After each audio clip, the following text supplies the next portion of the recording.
Hi, everybody. I am Jane Anson, and I am your host for today's edition of the Wine Podcast from janeanson.com. And this is part of the collector's edition of the podcast. And we are extremely lucky today to be speaking to Philippe Trussier. Now, Philippe is the owner of Sol Beni in Saint-Emilion. He was a former professional football player turned coach who led Japan to the 2002 World Cup finals. And he's also coached the national teams of Qatar, South Africa, Nigeria, Burkina Faso, China, and Vietnam. He has had a completely fascinating life, which I can't wait to share with you. And he's also been a wine collector for many years. So really, the aim of this is to get into the heart of why he became a wine collector and what it's meant to him over the years. Vous avez commencé votre carrière de footballeur professionnel à 21 ans. Et après, vous avez devenu entraîneur avec des équipes, comme j'ai dit avant, à Marseille en France, mais aussi largement à l'extérieur de la France. À quel moment avez-vous découvert le vin? Alors, je suis issu d'une famille de commerçants.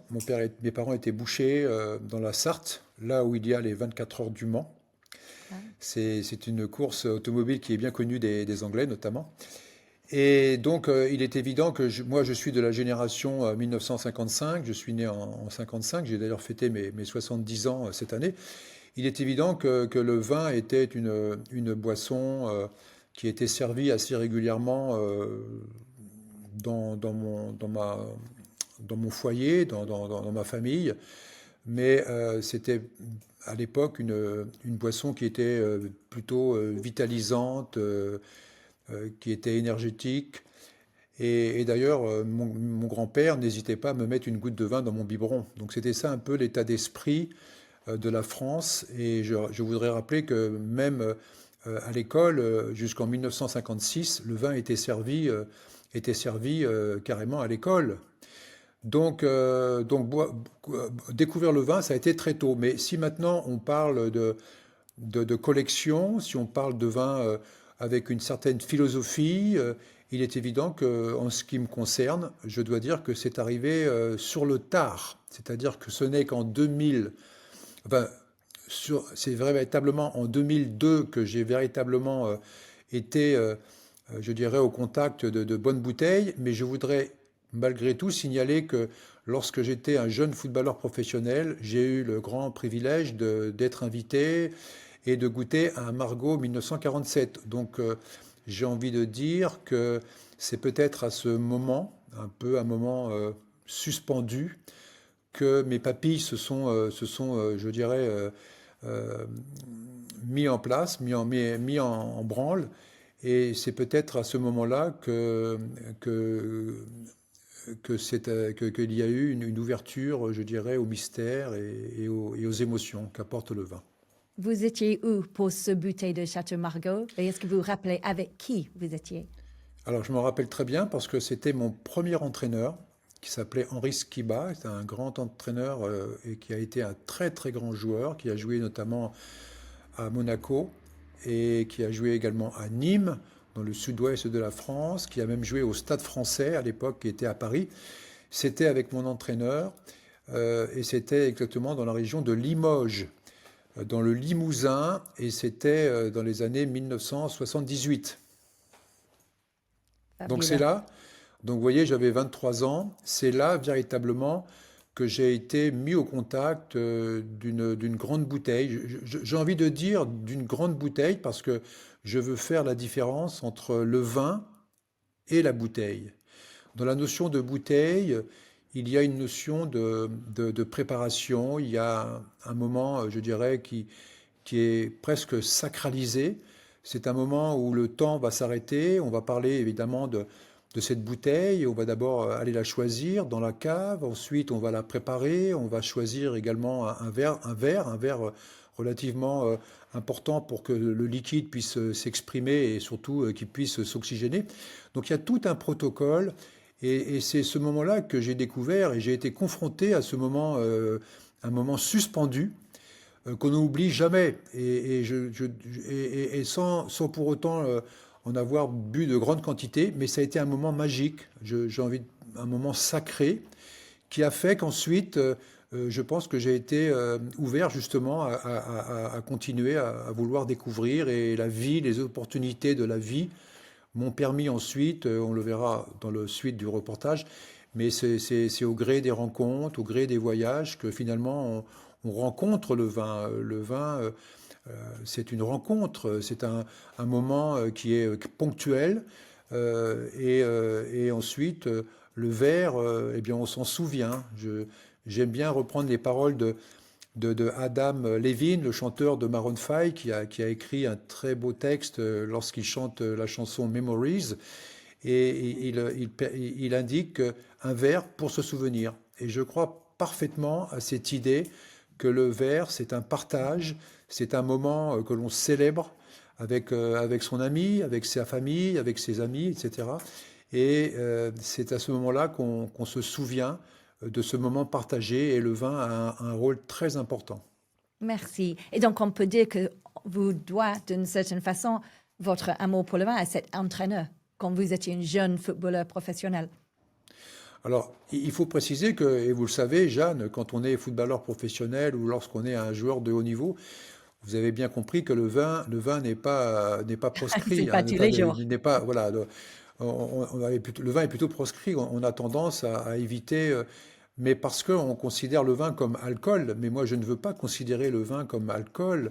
Je préfère considérer le vin comme un élément de la nature. C'est une graine qui devient fleur. La fleur devient un raisin. Et ensuite, il y a sans oublier que ce développement du raisin est souvent confronté aux aléas de la nature.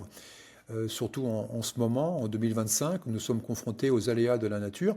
Mais à la fin, lorsque ce raisin est vendangé, eh bien, il y a la main de l'homme qui va justement euh, fabriquer, transformer ce raisin en un liquide, un breuvage, qui ensuite sera mis en bouteille et qui ensuite continuera je dirais, sa transformation. On va parler de vieillissement. Et c'est tout ce parcours qui fait que la bouteille, sans oublier également le bouchon, qui est une matière vivante, et tous ces éléments vont faire que la bouteille va avoir de la valeur, et en fonction des régions, en fonction aussi des terroirs, en fonction des climats, en fonction des cépages, et en fonction des hommes, eh bien, on voit qu'il y a des vins qui ont plus ou moins de la valeur par rapport à d'autres. Et vous êtes donc un Français qui avait voyagé beaucoup, qui avait travaillé à l'extérieur de la France pour presque toute votre carrière. Est-ce que vous avez trouvé que le vin était une lien de créer était quelque chose pour créer des liens entre vos nouveaux, je sais pas, vos nouveaux entraîneurs, vos nouveaux équipages, équipes quand vous êtes arrivé dans les nouveaux pays? Oui, mais oui, absolument. Le vin est un moment sacré. Le vin, c'est souvent, on l'utilise pour célébrer un événement, pour célébrer une amitié, pour unir une communauté, pour célébrer un mariage. Donc déjà, le vin, que ce soit du vin de Bordeaux, du vin de Bourgogne, mais que ce soit aussi, on peut parler de champagne quand on parle de vin, évidemment, on s'aperçoit que on crée un moment de célébration. D'ailleurs, on dit trinquer.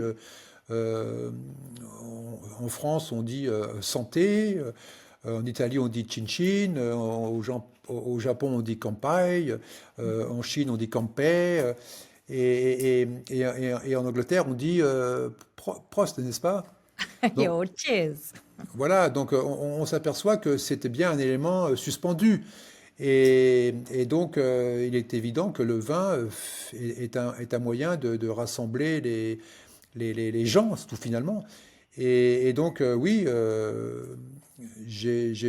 d'ailleurs, moi, en tant qu'entraîneur, je vous avoue que le fait d'être propriétaire d'un vignoble, c'est presque devenu ma carte de visite, parce que justement, souvent les terroirs français, notamment la région de Bordeaux, ce sont des terroirs qui sont reconnus sur le plan mondial, et donc j'éprouve beaucoup de fierté lorsque je parle de mon vignoble, je parle de la culture française, je parle des terroirs, des sous-sols. Je peux parler aussi de l'histoire de la région. Et quand on parle de Saint-Émilion, puisque mon vin est un vin de Saint-Émilion, on peut y ajouter que ce sont un village médiéval. On peut ajouter que c'est un village qui a été aussi classé à l'UNESCO. Donc il y a tellement d'informations qui tournent autour du vignoble. OK. Et donc, on entre dans votre collection, votre cave. Qu'est-ce qui vous guide pour vos achats? Est-ce que c'est le millésime? Est-ce que c'est la marque? Est-ce que c'est la note d'un critique? L'appellation, l'histoire? Est-ce qu'il y a quelque chose qui vous intéresse le plus? Je pense que j'ai deux philosophies. La philosophie du collectionneur, c'est-à-dire me mettre sur un marché des vins de collection, par exemple faire les enchères. Il m'arrive de faire quelques enchères, notamment au Japon, puisque je suis souvent dans cette région. Et dans ce cas-là, de m'offrir un vin qui est beaucoup plus lié à la marque, c'est-à-dire un vin qui est déjà reconnu mondialement. Ça peut être un château Latour, ça peut être un château Pétrus, ça peut être un château Yquem, des vins qui me parlent, parce que je suis un entraîneur de foot, j'ai été élevé dans ce milieu et je suis venu au vin par des opportunités de la vie qui m'ont amené à rencontrer le vin, comme je l'ai déjà expliqué. Et donc, je fais plutôt appel à ce que représente, si vous voulez, la marque. Un peu, je suis aussi un collectionneur d'art. Il est évident que je peux investir lorsque je fais des bonnes affaires avec des artistes qui sont déjà reconnus. Donc ça, c'est déjà une première philosophie. La deuxième philosophie, c'est de découvrir des vins, mais qui sont inconnus. C'est des vins qui m'ont été conseillés, ou si dans une région que je visite, et que ce soit en Auvergne, que ce soit dans l'est de la France, dans le sud de l'Italie, dans le nord de l'Espagne, dans le nord du Japon, dans le sud du Maroc, puisque je visite beaucoup de pays. Et donc là, j'ai une curiosité à découvrir des vins sans pour autant les juger et à les comparer. C'est beaucoup, je respecte beaucoup le travail de ceux qui font le vin, c'est-à-dire les vignerons. Il y a tellement de sacrifices pour produire un bon vin que j'ai beaucoup de respect pour cette coopération, pour cette voilà, que je prends beaucoup de plaisir aussi à découvrir des vins qui pour autant sont inconnus au bataillon. Merci, that's great. Et vous avez un groupe d'amis collectionneurs avec qui vous, je sais pas, faites tous les quelques mois, regroupe pour ouvrir des bouteilles? Ah oui, oui, oui, j'ai des collectionneurs je vous ai dit que je suis arrivé dans le monde du vin sur le tard, parce que c'est vrai qu'en 2002, lorsque j'étais à la tête de la Coupe du monde du football organisée par le Japon, j'ai été donc au contact du CEO de Adidas, donc un grand groupe d'équipements, et le Japon est équipé par le groupe Adidas. Et donc Adidas avait alors à ce moment-là un budget assez important pour justement participer à l'animation, à préparer la Coupe du Monde. Et donc j'ai vraiment profité de ces événements pré-Coupe du Monde. Et là, je peux vous assurer que le cheval blanc ou les châteaux Aubryon étaient servis comme jamais j'ai pu l'imaginer. Donc je suis arrivé sur le tard à rencontrer les vins. Et puis en vieillissant, en étant dans le milieu du showbiz, hein, parce qu'on peut dire que le foot à haut niveau, c'est presque du showbiz.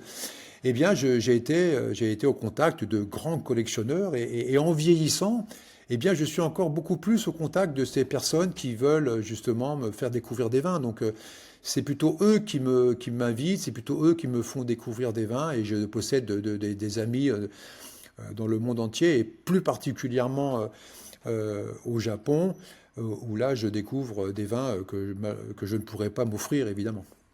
C'est chouette. Et vous avez dit quelque chose de très intéressant, qui est un peu mon prochaine question.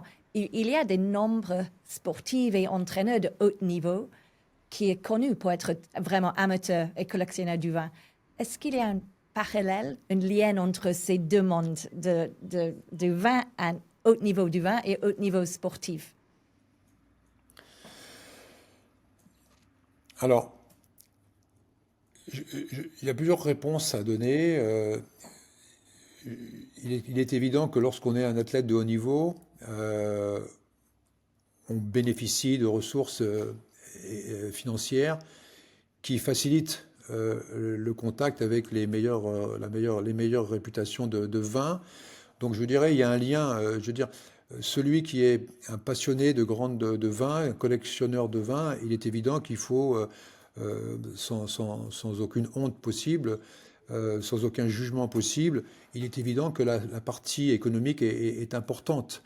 Moi, j'ai eu la chance de devenir un collectionneur le jour où j'ai eu les moyens de me les offrir.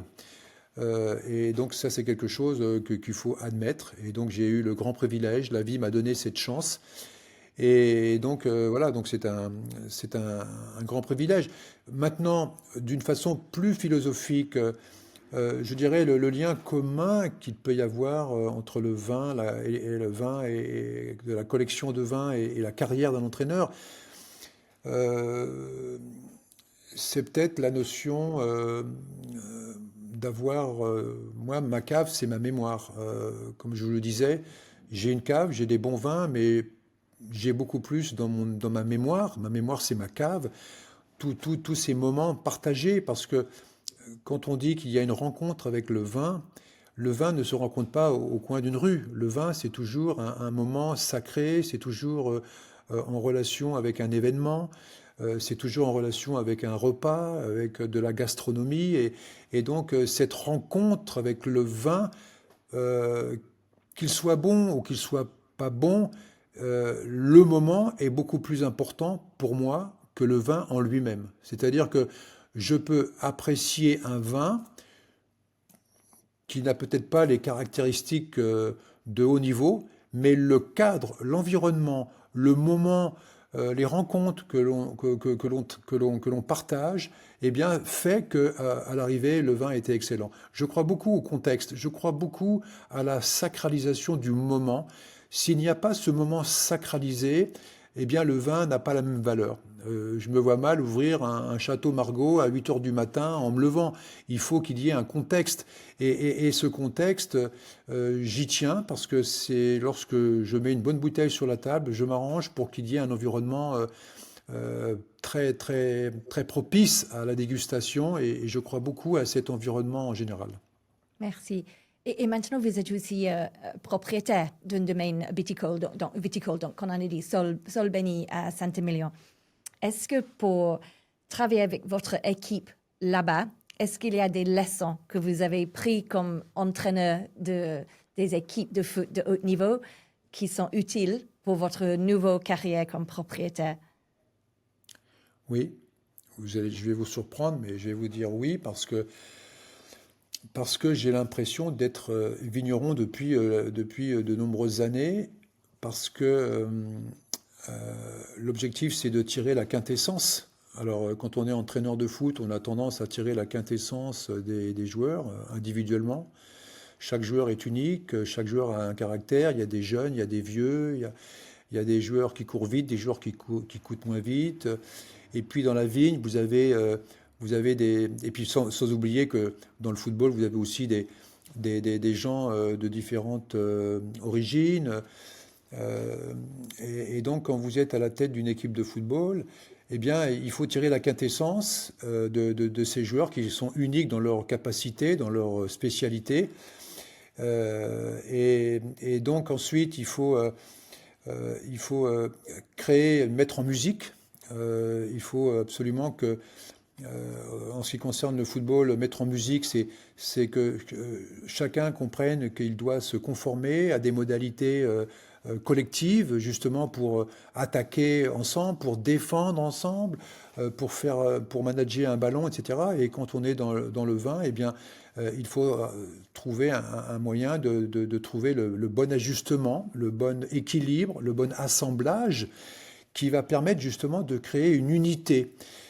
Et dans tout ça, on est confronté aussi aux aléas. aux aléas de l'arbitrage, on est confronté aux aléas de la nature. Donc il faut savoir se remettre en question justement lorsqu'on fait face à des obstacles. Ensuite, je pense qu'il faut faire preuve de patience. Parce que ça ne se fait pas en un tour de main. Pour construire une équipe, pour construire un vin, on sait qu'il faut plusieurs mois, plusieurs années même, parce que un vin, il lui faut au moins 3 ans avant de se mettre sur une table. Et le dernier point, ça serait de dire que le résultat est incertain. C'est-à-dire qu'on a, malgré tous les moyens que l'on a mis au service de l'entraîneur, au service du winemaker, malgré tous les moyens qu'on a mis, eh bien, on n'est pas sûr du résultat. Donc voilà, donc je pense il y a un rapport très équilibré entre le monde de la vigne et le monde du football. Vraiment, quelle réponse magnifique. Merci. Très, très intéressant. OK, donc une question plus brève, j'imagine, mais le nom du domaine, je crois que c'est inspiré par quelque chose qui est arrivé dans votre carrière. Donc, vous pouvez juste nous expliquer. Oui, c'est important parce que j'ai acquis dans un premier temps, j'ai acquis une parcelle de 1 hectare avec un petit chai qui était en ruine, etc. Et donc, j'ai découvert cette parcelle. J'étais à l'époque en poste en Chine. Et si je vous dis que j'ai découvert cette vigne par rapport à une annonce qui était passée dans les réseaux, etc. Donc je suis rentré en contact. C'était pour moi un rêve, je ne sais pas si on peut dire un rêve d'enfant, mais c'était un rêve que je ne pouvais pas imaginer. Quand on est un fils de boucher, devenir propriétaire d'un vignoble à Saint-Émilion, vous imaginez bien que c'était quelque chose que j'aurais jamais pu imaginer. Et donc, lorsque j'ai acquis cette parcelle de vigne, il y a maintenant 10 années, eh bien, j'aurais très bien pu choisir le nom d'un château quelconque par rapport peut-être à une histoire, mais j'ai préféré mettre un nom qui correspondait finalement à ma carrière. Et Sol Béni, c'était le nom d'un centre d'entraînement que j'avais avec le président ivoirien, parce que ça se passait en Côte d'Ivoire, à Abidjan exactement. On a nommé ce centre d'entraînement Sol Béni. Alors, ça veut dire blessing soil, ça. Donc, ça veut dire c'est un, un sol qui est béni des dieux. Et dans notre esprit, c'était de dire, pourvu que ce terrain de football, cette académie que nous allons créer, on va la bénir de façon qu'elle produise des joueurs de football de renommée mondiale. Et j'en profite d'ailleurs pour ceux qui connaissent un peu le football, qu'un joueur comme Yaya Touré et Kolo Touré, ce sont des joueurs ivoiriens qui viennent de sol béni et qui ont été ensuite, qui ont fait une longue carrière, et notamment en Angleterre. Yaya Touré il a joué à Chelsea et Kolo Touré a joué à Arsenal. Donc c'est des joueurs qui ont eu une réussite. Il faut savoir que ces deux joueurs-là, eh bien, ils viennent de sol béni, de ce centre d'entraînement que j'ai mis en place il y a maintenant plus d'une quarantaine d'années. Et donc voilà, tout a commencé là, tout a commencé en Côte d'Ivoire. Et à partir de là, comme vous le savez, ma carrière a été lancée. J'ai parcouru le monde entier comme un véritable globe-trotter. Et voilà, et je suis arrivé aujourd'hui à Saint-Émilion. Voilà, avec ce nom de Sol Béni qui veut dire Sol, Blessing Soul. I love it. Merci, merci. Alors, donc maintenant, vous êtes viticulteur, vous êtes à Saint-Émilion. Vous avez constaté, j'imagine, qu'il y a beaucoup de producteurs bordelais qui font face à des défis en ce moment. C'est pas facile pour beaucoup de personnes dans le vin. Y a-t-il des leçons tirées de votre carrière d'entraîneur de football qui pourraient leur être utiles? Alors, il y a deux façons de répondre. La première, et je crois que ce n'est pas une réponse qui va leur plaire, mais je pense que c'est la notion de dire il ne faut jamais abandonner, il faut se servir des erreurs ou il faut se servir des échecs pour tirer les conséquences et pouvoir repartir avec des informations supérieures, surtout lorsqu'il y a un échec, il y a une erreur, on essaye de comprendre, on corrige et automatiquement on ne refait pas la même erreur. Mais malheureusement, il y a des situations où on ne peut pas, on est obligé de subir un viticulteur qui subit la grêle, il est évident qu'il ne peut pas le prévoir. Donc il fait face à un obstacle qui peut remettre en cause sa société, qui peut remettre en cause sa propriété. Ensuite, il y a évidemment la crise que nous vivons tous. La crise, alors on parle d'un changement de la consommation du vin par les jeunes, qui peut-être les jeunes ont peut-être plus l'envie de cuisiner, parce que moi j'aime bien mettre le lien entre le vin, la consommation du vin et la cuisine. Et lorsqu'on est capable de savoir cuisiner, lorsqu'on est capable de sentir une odeur, il est évident qu'on est capable de sentir et de ressentir un vin. Et toutes ces notions ont tendance à disparaître avec les facilités que la vie nous donne aujourd'hui, avec l'ubérisation, la mondialisation, etc. On a tendance à perdre ces valeurs finalement très, très terriennes. Et, et, et donc cet obstacle que nous vivons tous, et cette crise que nous vivons tous, eh bien, malheureusement, entraîne la disparition de certains vignobles. Et il y a peut-être un autre modèle à réfléchir, et d'ailleurs moi je suis en train de m'y atteler avec beaucoup d'énergie, c'est peut-être de concevoir la relation entre le vigneron et le consommateur d'une façon plus directe. Et vous savez mieux que moi, Jeanne, que dans le Bordelais, le vigneron avait tendance un petit peu à s'asseoir sur le négociant qui, lui, tous les ans, venait acheter 80% de sa production. Et ensuite, le négociant devait faire ses affaires. Mais aujourd'hui, ce modèle-là est à remettre en cause parce que malheureusement, le négociant n'a plus les mêmes débouchés. Donc, le négociant a du stock. Donc, le négociant n'a plus cette relation de sécurité qu'il donnait au vigneron. Et donc, le vigneron se retrouve eh bien, confronté à des difficultés. Donc, pour moi, ça passe par le lien beaucoup plus direct entre le vigneron et le client et le consommateur. C'est ce que je suis en train de mettre en place, notamment au Japon. J'ai créé un club privé, un premium service, où je suis en contact direct avec des clients qui sont des wine lovers. Je suis en train justement de mettre tout ça en place, et je m'aperçois que la relation est beaucoup plus rapide. Le client est beaucoup plus satisfait. Et si maintenant on parle d'économie, eh bien moi je fais beaucoup plus de profit en ayant une relation directe lorsque j'élimine tous ces intermédiaires.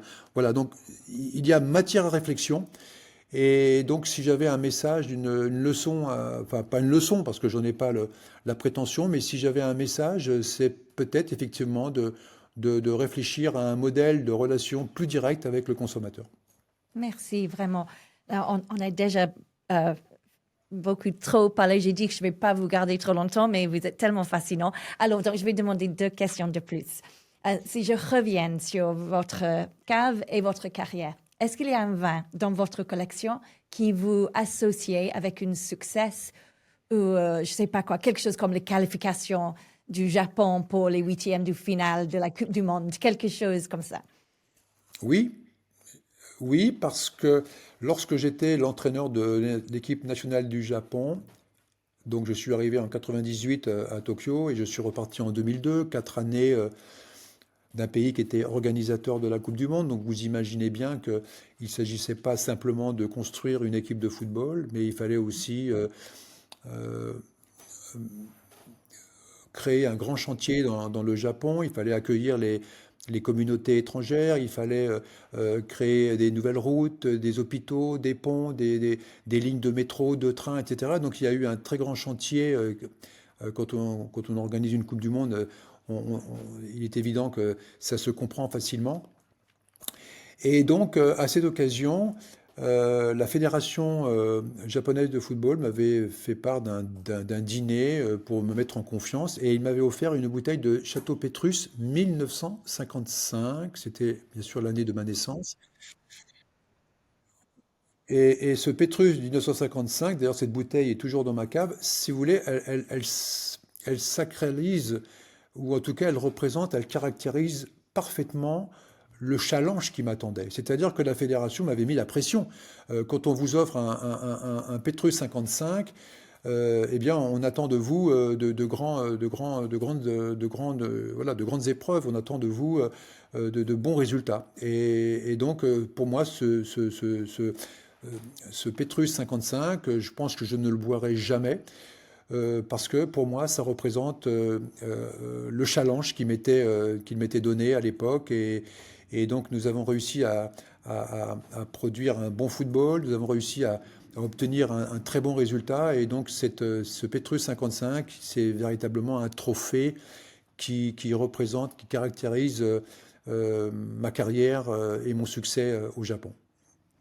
J'adore. Alors, donc, dernière question. Est-ce qu'il y a un vin que vous cherchez toujours? Est-ce qu'il y a une millésime ou un vin vraiment mythique que vous avez jamais eu l'occasion de déguster et que vous voulez toujours? J'ai envie de vous dire, Jeanne, que je suis à la recherche d'un vin du millésime 1976. Alors, c'est peut-être pas un grand millésime, c'est peut-être pas une grande année, mais je vais vous dire pourquoi. Parce que en 2026, je vais fêter mes 50 ans de mariage. Donc que, vous avez compris que, c'est ce que je vous ai dit en introduction, que pour moi le vin, c'est une rencontre. Donc j'en fais pas une question simplement de millésime. Il y a des experts qui aujourd'hui ont déjà catégorisé les vins dans leur valeur. On sait qu'à les années 47, les années 55, les années 82, il y en a d'autres bien évidemment, sont des années qui marquent l'histoire du vin. Mais il y a aussi des moments qu'il faut sacraliser. Et donc avoir une bonne bouteille. Alors bien sûr, je m'arrangerai pour que ce soit une belle appellation, mais disons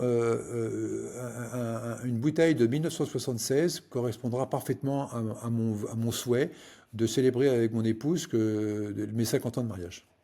Merci. Vraiment, quelle vie fascinante, quel échange fascinant. Donc, merci pour votre temps. Et, oui, et j'espère qu'on se voit très bientôt à Oui, à on se voit très Saint-Émilion. bientôt. Et vous visiterez mon domaine et puis on passera un bon moment. Ce sera avec Oui, beaucoup de donc, plaisir. merci. Merci beaucoup, Philippe. À bientôt. Bye bye. À bientôt, merci, au revoir. Okay, thank you for joining us for that fascinating podcast. If you want to find out more, we'll have the show notes on janeanson.com and let us know what you thought. Look forward to seeing you next time.